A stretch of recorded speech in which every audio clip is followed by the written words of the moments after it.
What's up, guys? Welcome to a new series I'm doing called TheTrav Gets Schooled. I'll be joined by my poker coach, a winning 100 NL player, ATCWIZ, and we'll be reviewing a few hands I've played so far from the first few episodes of In the Zone. I had a lot of fun making this, and I hope you enjoy. This is TheTrav with ATCWIZ, my poker mentor. We're going to do a little review today. Our first episode of TheTrav Gets Schooled. How you doing, man? I'm doing fabulous. This should be fun. It'll be interesting to go through this, see what your viewers are seeing. Yeah, see what they're seeing and seeing how bad I play, huh? Yeah, exactly. Well, that's what it's for, is to have fun and get better. Exactly. So, speaking of bad, first hand you can already see is Jack 9 in the small blind, so things are starting off good. Yeah. You know. I could totally make a joke here about being one jack off. So. Yeah. So, this might not be the best way to do this as far as video purposes, but we'll see how this goes. Okay, steal there. How nitpicky do you want me to be here? Because I can be a little nitpicky about your sizing there. I think you can min raise there and get away with it. I don't think you need to go 3x.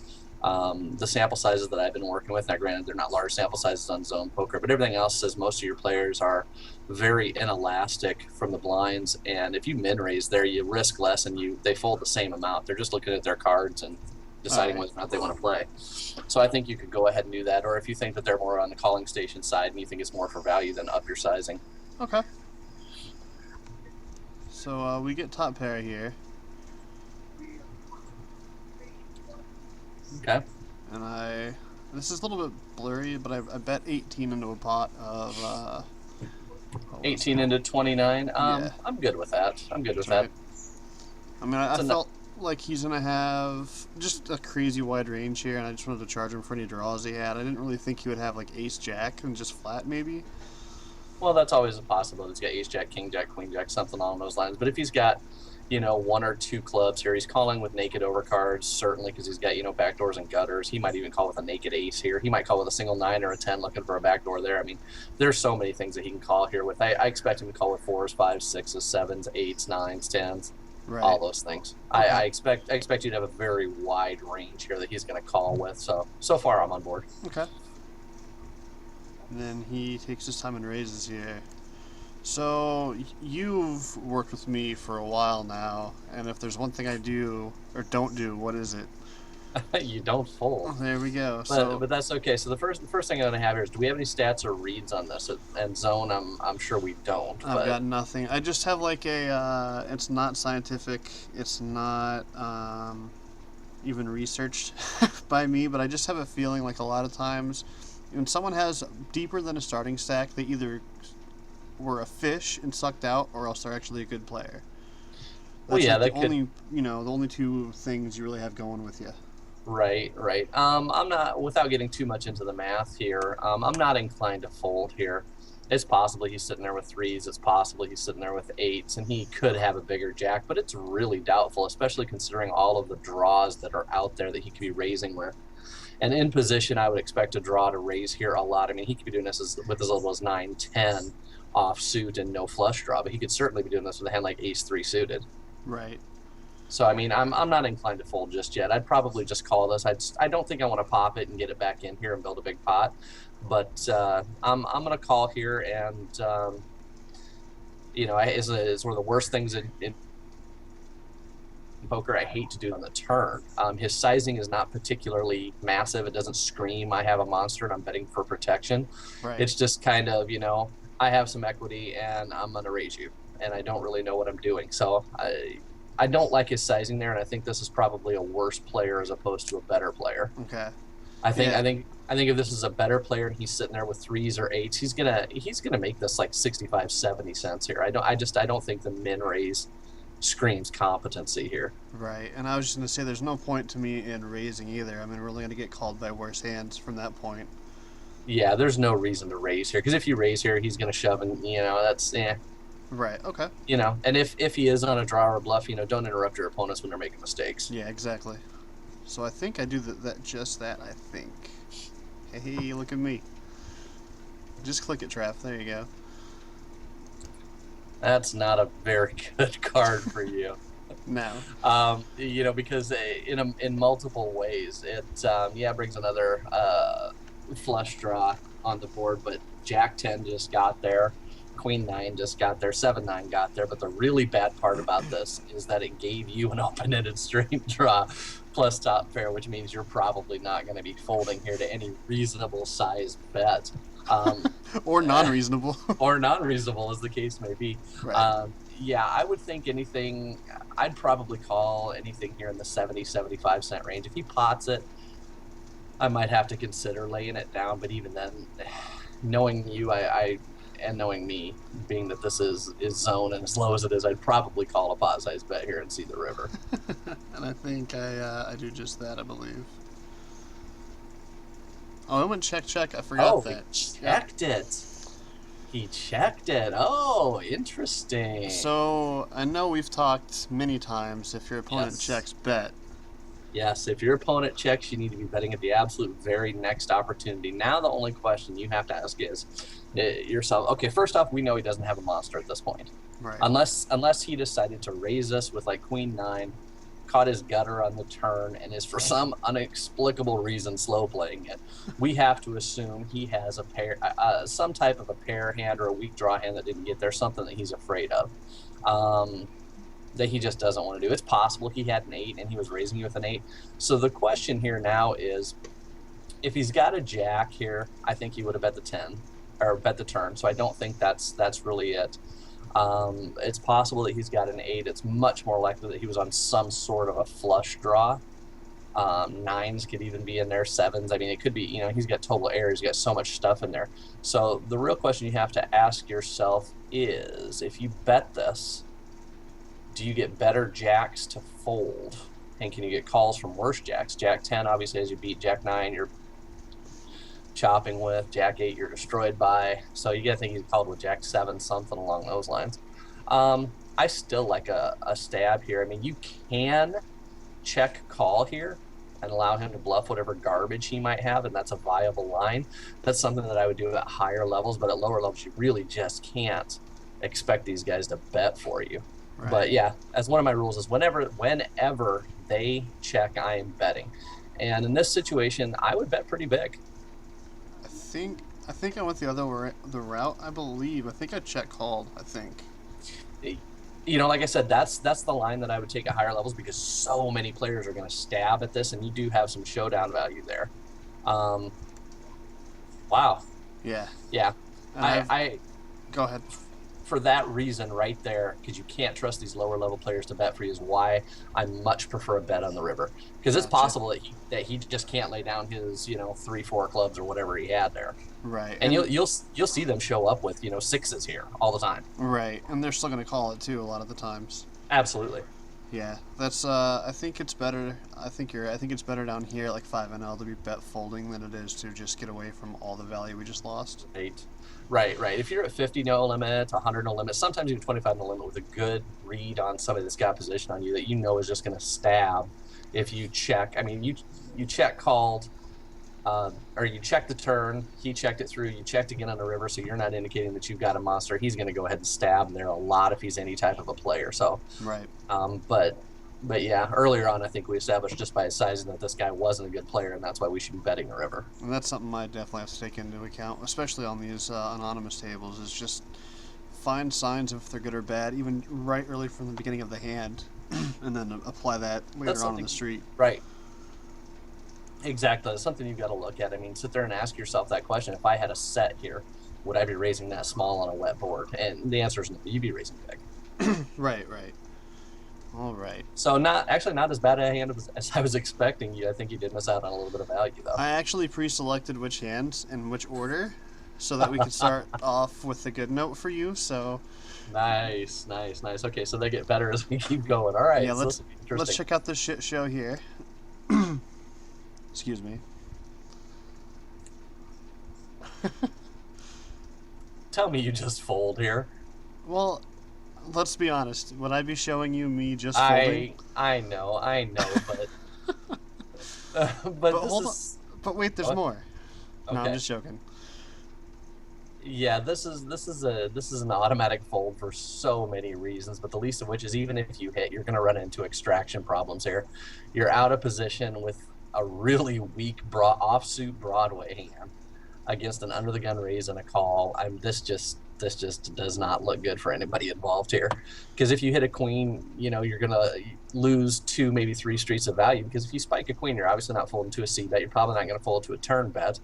And if you are in one of those rare situations where you happen to flop something big and you check raise somebody, well, he may get out of the way. So you're in kind of the reverse situation where you're looking at losing 2 to 3 streets of value when you're behind and only getting 1 street of value when you're ahead. And that's a really tough situation to make money in. Yeah, I agree with that completely. I'm just I'm trying to balance getting a great price versus shit cards still, you know. Well, see, the thing with that, with balancing here, I mean, if you want to go ahead and complete from there, and you know, yeah, it's low limits, the micro, so you can definitely get away with this a lot more. But one of the things here that I don't think players take into consideration here very often is that when you're on a hand like Jack Queen or anything that's Jack or 10 high in your hand, you have to consider the very real possibility that if you flop a draw of any type, that your opponents have 1 or 2 of your outs. Right. So I would much rather have a hand like 6-7 here as opposed to Queen Jack, because if I flop a draw, I know all of my outs are in all likelihood still in the deck. Yeah, and not only that too, if you call here with Queen Jack, there's not a lot of fold equity because they're going to have those cards also. Yep, exactly. Yep. It's kind of a double shot bad play. Yeah. But I go ahead and call here. And we flop top pair, of course. Right. This is the exact situation I was talking about here. Now you're multi-way looking at check calling out of position. It's a really dry board here, and you know, in all honesty, this situation, I would not mind a check raise here, big, and trying to end the hand right now. It's a dry board. There's not really any draws out there. I mean, 6-7, maybe, but this is one of those that's going to scare your opponents a lot. If he's going to hand like 8, he just doesn't have that many queens in his range under the gun. He made a half pot bet to start. I think a check raise here and try and take it down and take a shot here would be pretty good. Interesting. I don't even think I considered it for some stupid reason. Well, yeah, it's a dry board. It's a queen high dry board. I mean, he just doesn't have that many queens in his range. He has far more aces in his range than he does queens. So imagine if he's sitting there with a hand like 10s, jacks, 9s, 8s, something like that, and he's facing a check raise here. Your check raise looks incredibly strong. It looks like you're repping a set here, right, and you're not disciplined enough to wait and see the turn, which you can get away with at the micros. Right. Are you worried about number 3 at all? The fact that he called an under the gun raise and now he's calling a C bet multi-way? Yeah, you know, he could have such a wide range there. I mean, he could be sitting there floating in position and hoping that you're going to fold since you checked. Right. I'm not really concerned. Now, if you check raise here and he comes along, then yeah, I'm not putting another dime in. All right. So I think I would just flat here. Which is the situation we talked about pre-flop. Okay, Yep. But yeah, I actually like a check raise here much better than just calling. But go ahead, let's see what happens. Okay, so now you've got 2 pair. The 7 doesn't really change a whole lot. Right. If I was ahead, I'm still ahead. Yeah, if you're behind, you're still behind. Yep, exactly. And if number 3 is sitting there with pocket 6s, he's still probably not going to raise. By the way, just for the sake of this video, that's not my actual mouse moving back and forth. Oh, okay. This is a video of a video now. So, okay. So the 3 doesn't change anything again, and I think it checked through. Yeah, it checked through. The 3 doesn't change anything except for 4 or 5. 4 or 5 may have gotten there. I go ahead and I bet this for all the reasons that we've talked about before. You can extract a little bit of value for somebody sitting there with a hand like 9s or possibly a 6 or queen 10 or something like that they just don't feel like folding. And the other thing is you can give yourself a really good price here to see showdown. I mean, you can make this like 40 cents if you want to. Make it a third of the pot, and Right. if somebody raises you, you can fold comfortably. But it gives you a really fabulous price to see the river. So this goes back to something we've talked about a lot before, and that's controlling your pot size. Right. And you're really controlling it by betting here. So And by betting, you can certainly bet small. I mean, whatever you think they'll call. So I would make something like 40 cents here. I think would be a really good a really good price that you can get a lot of worse hands to call with, and you know, if somebody raises you, you can fold comfortably. Or you can just check like a fish. Or you can just check it when somebody puts a buck in there. Now you've got something to think about. It gets checked through. Wow. And Queen Jack is good. Wow. Now, Queen Jack is good. Okay. I threw this hand in there for a couple of reasons. It was because I found it pretty interesting, all the decisions we kind of had to go through. But I also wanted to make a point that something I didn't learn for a long time is that just because I won this pot does not mean I played it that well. Absolutely. Absolutely. In fact, that's the worst possible thing you can do in poker is win money by playing poorly, because it reinforces that saying, oh, okay, well, I won money, I must be doing something right. No, not really. Right. So I put that in there knowing that I won the hand, but I kind of wanted to just make a point that this is vital to learning. Right. And that's another thing there is you also have to be really honest with yourself about your post-flop skill and your opponent's skill. Now, where I'd have taken a much different line on the flop, you know, you decide to check call, and if he makes a reasonable bet on the turn, you're going to check call again, and then he's going to bet on the river, and you're going to whine and post it on forums saying, do I have to fold top pair here, and, you know, all that stuff. And yes, of course you do, but, you know. Right. Yeah. No, this is a good hand to post. It's poker 101 stuff. Right. So I like it. All right, so now we have a decent hand. I forgot how this hand actually turns out, or why I would use this. So, well, good. Then it'll be a surprise to both of us. Right, exactly. Standard open. You know, you might be able to open a little bit. Well, I just say you could open a little bit bigger there if you think you're going to get calls, but nothing wrong with that. Do you think? I mean, and again, this is just kind of something I've noticed. There's no scientific like reading or study about it, but a lot of times when you see shorter stackers here, especially 5 NL, to me it usually just screams call station. Oh, absolutely. So I think I could have made it 17 or 20 and still gotten, you know, if he's in a call, he would have called 15 or 20. Yeah, I think you can do that with most players below like 50 no limit. I mean, just the fact that they're playing 25 no limit means they're calling station until they prove otherwise. Gotcha. So, and nobody's that observant. Right. To notice that you up it by half of a big blind. So I would absolutely upsize there. And, you know, this is a situation here. You flop top 2 pair. I would bet big here. I'd bet, you know, 29, 30 cents, something like that, extract some value, because he's not going to fold an ace here. He's never folding like ace queen, ace jack, 27. That's nitpicky, but that's a little smaller than I'd like to see. Right. I could have made another half a big blind and it would have been better. Yeah, and you know, you make that's where win rate comes from, though. You make it a half big blind bigger pre-flop, you get called, you make it a half big blind bigger there, and now suddenly your 61-cent pot is 80 cents. Right, and you can actually get away with that more, I think, at 5NL than bigger stakes, because half a big blind is 2 cents. Oh, absolutely. But that comes in so much bigger later, you know. Yeah, absolutely, no doubt. So I say pop it again. Pop it again? Yeah, I mean, you just keep firing away here and keep firing big. Yeah, your bet sizing's a little small there. I'd like to see an 80, 82 cents, something along those lines. He's got an ace there the vast majority of the time. So what do you think of this raise? This raise here. Okay. Well, there's one of two things here that happened.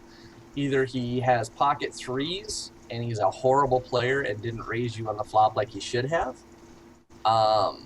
And well, the same thing can be said about pocket ace. He just, decided he was going to call there. Or he has ace 8 or some kind of combination draw with 8 here. Once again, looking at his sizing here, he's got a $1.48 to your 70, so he min raised you here. I would suspect anybody with a set's going to raise you bigger, but it is 5 no limit. They do weird stuff all the time. I'm certainly never folding here. There's $3 in there. He's got 323 behind, so it costs you 390 for. So if you shove here, it costs you 390 to win like 630. So, I mean, you don't need a whole lot of equity here, and you do have top 2. So if we look at the possibilities that he's doing this with some sort of a combo draw, ace 8 where he's drawing dead, the occasional 3s or 8s hand where you're drawing dead. I like a shove here. Yeah.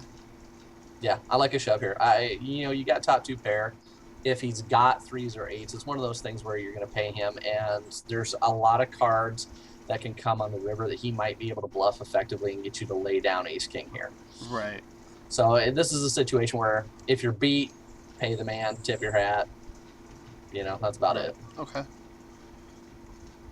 But yeah, I think I shove here all day long.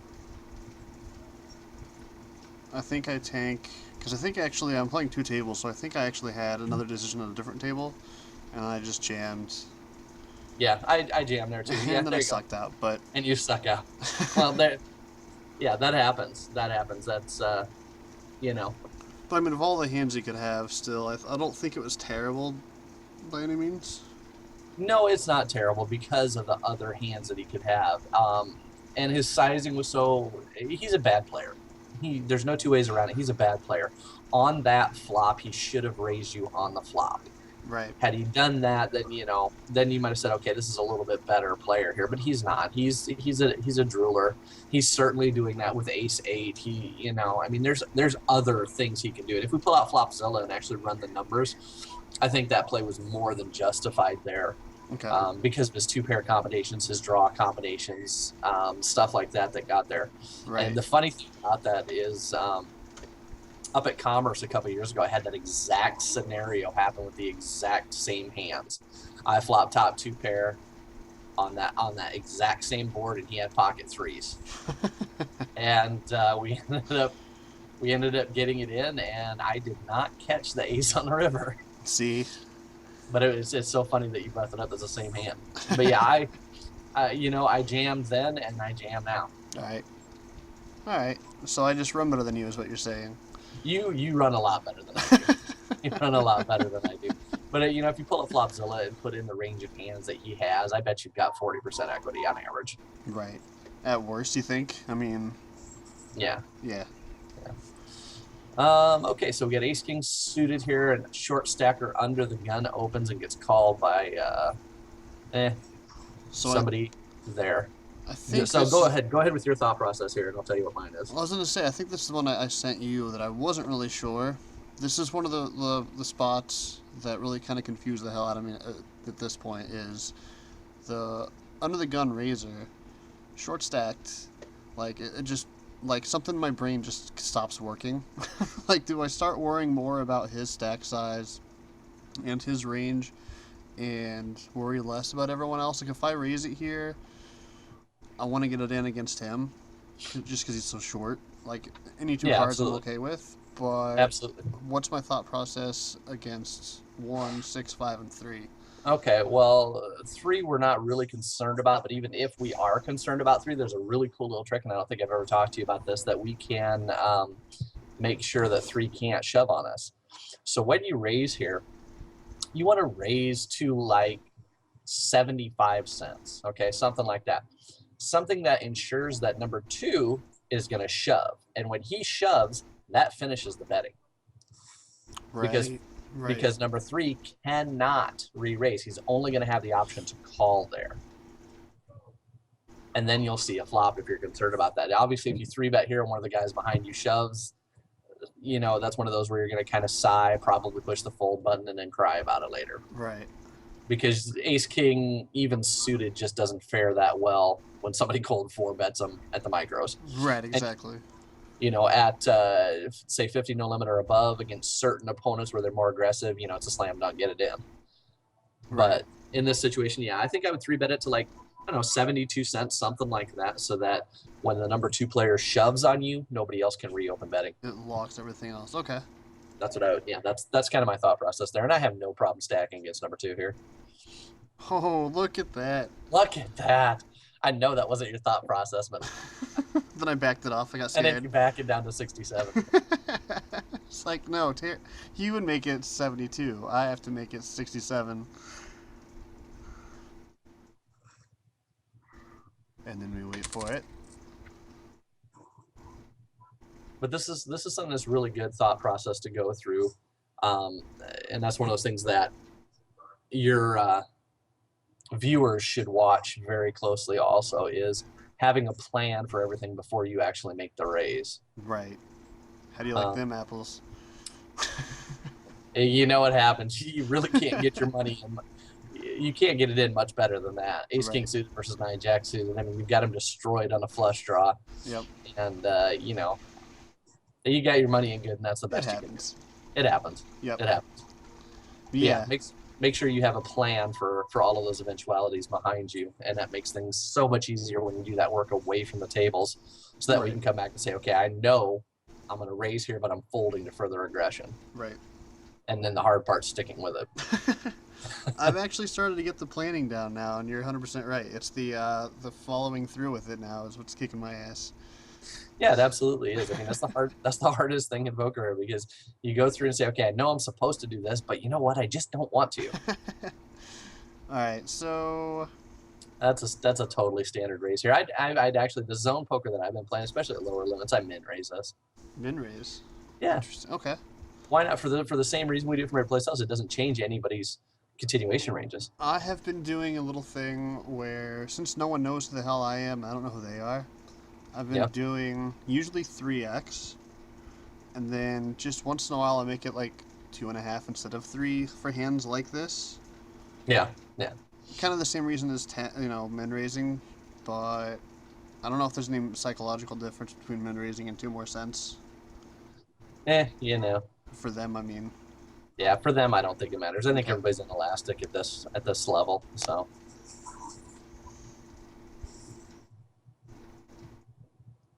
Okay, so we've got to go ahead with your thought process, and I'll tell you mine. Well, we're the aggressor, and we just have more kings in our range, and I'm pretty sure I see a bet here to like 20 cents, knowing we have the open ender. Mm-hmm. So I feel like he's gonna fold this more often than not, and the times he doesn't, we're still. We're still ahead. Yeah, but I don't really think he's going to fold a whole lot, because generally when they call in here, they're pretty Broadway heavy when they call in this situation. Okay. So you're going to take 2+ barrels here, and I don't have any problem barreling here with an open-ended straight draw, pretty much regardless of what. Even if the turn card's under the club, I'm going to barrel it. So I have no problem going 2/3 pot here. Okay. That's kind of my standard thought process here when I flop an open-ended straight draws. I'm going to barrel it, and if I get raised, I'm probably going to call at least 1 street. Okay. Because, even if he's got a set, I still have pretty good equity, and, it's one of those things where when you're ahead. Right. So, yeah, I have no problem betting this about 22 cents, somewhere around there. I think I'm explaining in the actual video that this king hits me more. Yeah, I'm not too concerned about who hits what more and stuff like that. Okay, now you've got an interesting spot here. You could fall back on population tendencies here, and I don't know too much about this. If you think your opponents are going to bet every time you check, then I would check shove here. But since you don't know that, just go ahead and I just bet, and I'm going to bet pretty much whatever the river is too. Right. So but if it's a club, I'm going to bet fold the river. Right. What would your sizing be here with that plan then? Would you make it about 55 or 60? Oh, I know. I'd make it like 65, 70. Okay. I'm potting this bad boy. Right. Here's the thing. If he's on a flush draw, he's not folding. Right. He's never folding a flush draw here. Right. If he's got ace king or ace queen or king queen, he's never folding here. If he's got 6s, he's never folding here. There are so many hands that are going to call you here. You might even consider getting creative and making like 90 cents just to see if he calls. Right. And I think I should have. I'm pretty sure I should have done that, and I didn't. I don't think I did anything. A case at this level, a case can even be made for just shoving. Right. Ace king's never folding. Ace king never folds there. King queen never folds there. Ace queen never folds there. 6s never fold there. Right. Ace 6 never folds there. Flush draw never folds there. Right. There's so many things that aren't folding. There's no reason to make it the standard. Exactly. Yep. Exactly. Right. That's the definition of value betting. And I'm sure we talked about this a long time ago, that when you have the nuts on the river, shove. It maximizes your EV. I mean, yeah, people talk a lot about, well, I don't want to make a big bet and scare him away and stuff like that. Like me. Oh, like you, yeah. Well, here's the thing. With all of those hands there, okay, that can call you here. If you shove, you're gonna get called, and you're gonna get called enough that where you're gonna make more money by shoving here and taking this whole stack than you are by making it like $1.20 or $1.15 and taking that little bit that he doesn't fold. Just shove and get it in here. Yeah. I'm 99% sure I don't do that.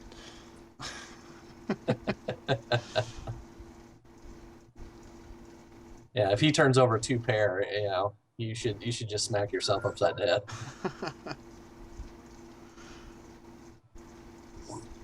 Well, lucky for us, we don't see what he has. We don't see what he called $1.36 there. He would have called whatever you decided to make it there, I think. Yeah. So that's it for the hands. Was there anything you wanted to discuss or? No, I think that was a good start. I think we have some good basic poker 101 type things. Like the very first hand was great. It's a hand that should have never been played. You won, you won the pod, but you played it about as passively as possible, and still won. So you kind of won in spite of the way you played it, not because of it. Right. Exactly. But yeah, get creative with your sizings. Realize that. The interesting thing about no limit hold'em is that most people play it like it's fixed limit. They say, okay, I can't go more than 3/4 of the pot size. Well, why not? I definitely fall into that trap too. Like I rarely overbet just because I don't know why. To be quite honest, I don't do it nearly enough, but I'm not sure why I don't. Yeah, and how many hand histories have I sent you where I'm like, look at this donkey I shoved on the river, and he stacked off $50 to protect a pot of $1.50. I could be learning so much for free, and I am learning so much for free. I don't follow through with it. It's true. He sends me hand histories of like hitting top pair, top kicker against a complete fish, jamming on the flop, and they still call.